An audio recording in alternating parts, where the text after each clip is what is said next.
Breaking news from the NFL, the Las Vegas Raiders intend to hire Seahawks offensive coordinator Klint Kubiak as their next head coach. That's been confirmed by our own Jonathan Jones. The Raiders can't officially make a deal with Kubiak until after the Super Bowl. It would be the second straight coach with Seattle ties to take the job in Vegas after Pete Carroll, who was fired after just one season. The Raiders are turning to an offensive mind now as they likely prepare to take Heisman Trophy winner and national champion Fernando Mendoza with the #1 pick in the NFL draft. For much more on this, let's go ahead and say hello to our own Bryant McFadden. B-Mac, great to see you. So if or when they do come to a final agreement here, what do you make of Kubiak's fit in Las Vegas? I love the fit. I love the fit, honestly, when you look at the job he's done throughout his professional career, just being hands-on with offenses and quarterbacks, he's really excelled. And I've been saying this for quite some time, Jordan. If you have the last name Kubiak or Shanahan, you can coach offensive football. You can coach offensive football when you look at their legacy in terms of the football bloodlines those individuals have been a part of. And Klint Kubiak is coming from a great family tree of quality offensive minds.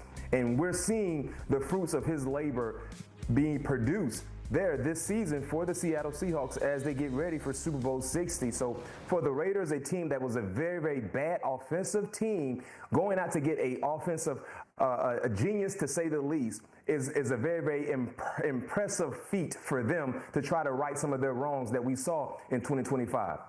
You know, the Raiders haven't had much luck with the head coaching position since really firing John Gruden. Do you think Kubiak can buck that trend? I think so. I think the thing about the Raiders, when this deal is finalized, Jordan, they have to understand they will need to exercise patience. And why I say that is because this is a team, they lack talent. Let's keep it real. They lack talent. They lacked talent last year.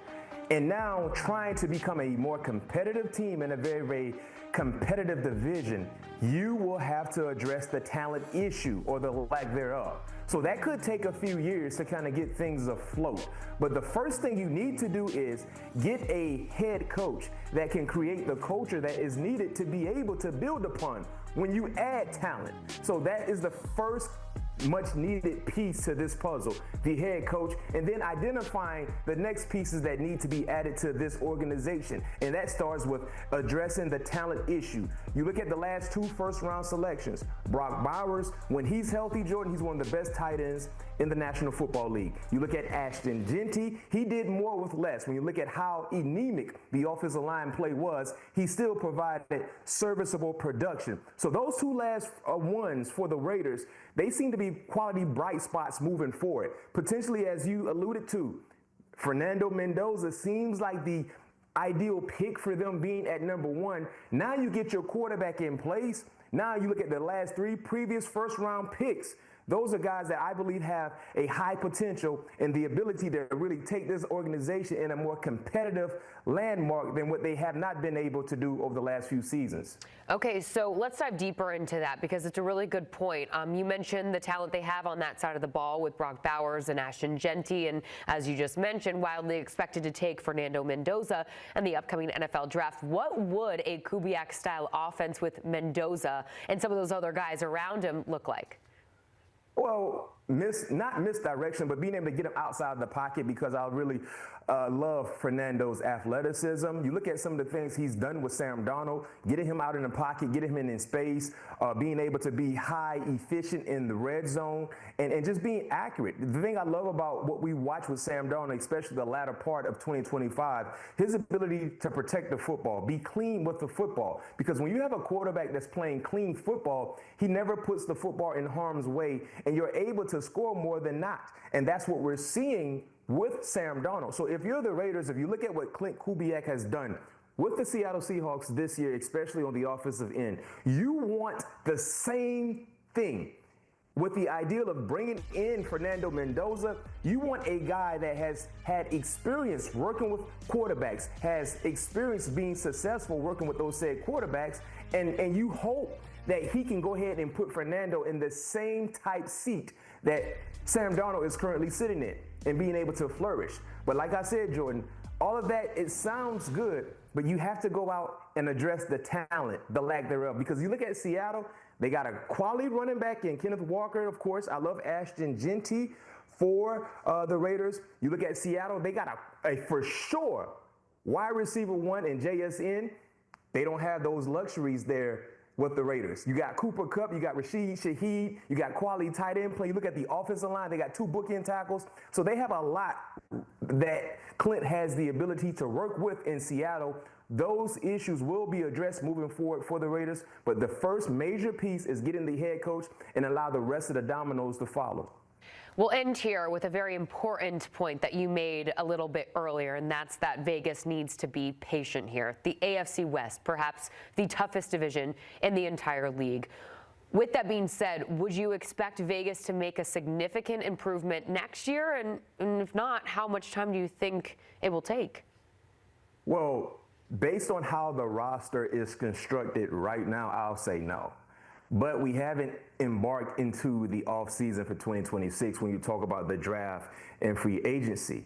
So a lot can happen between now and the free agency process along with the draft. But as I see it now, right now, Jordan, I have to say no because they need talent on every side of the football field. You know, you have Max Crosby on the defensive side. Will he be in a Raiders uniform in 2026? We don't know, but we know he is their best defensive player for their team. And then offensively, you got to get healthy on the offensive line. You got to go get some playmakers in the passing game outside of Brock Bowers.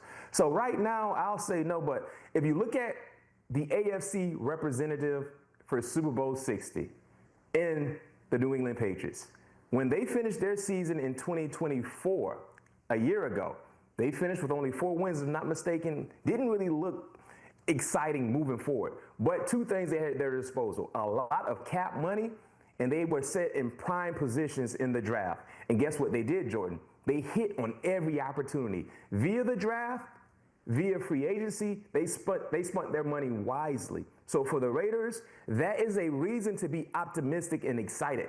Because yes, Drake May was going into year 2. Your quarterback potentially will be a rookie starter. But outside of that, you potentially have the resources to improve your team dramatically. And if you need to look at a bright spot, look at the current representative in the AFC for Super Bowl 60, the New England Patriots. You got to spend wisely. You got to draft wisely. Good things take time, B-Mac. That is true. So we will be Super Bowl 60. We are officially 1 week away from the action in Santa Clara. Gillette Stadium was rocking today as the team got set to send off their fellas to compete against Sam Darnold, Jackson Smith and Jigba, and those Seahawks. Let's take you to Gillette Stadium and bring you some of that action before they head out.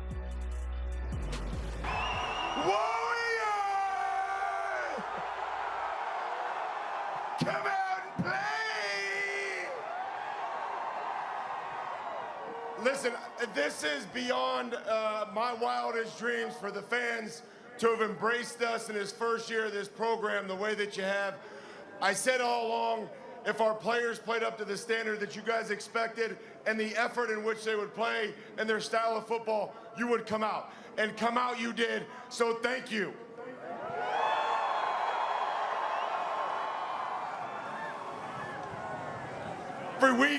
Every week we played here, it got better and better and better. And that last game that we played against the Texans, unreal. And you're gonna get your MVP here in a second. Don't wrap me up. A coach is only as good as his players. I promise you that. I know that for a fact. And a big part of our success is our players, and especially our quarterback, Drake May. Let's bring him up here.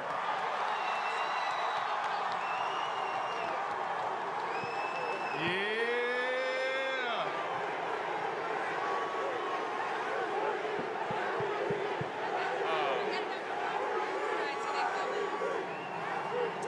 First off, man, I just want to thank you guys. You guys have been great all season, man. We wouldn't be here without you guys. What a journey, and we still got work left to do. Shout out to these guys. Love you guys. Celebrate when we get back. Go Pats, baby.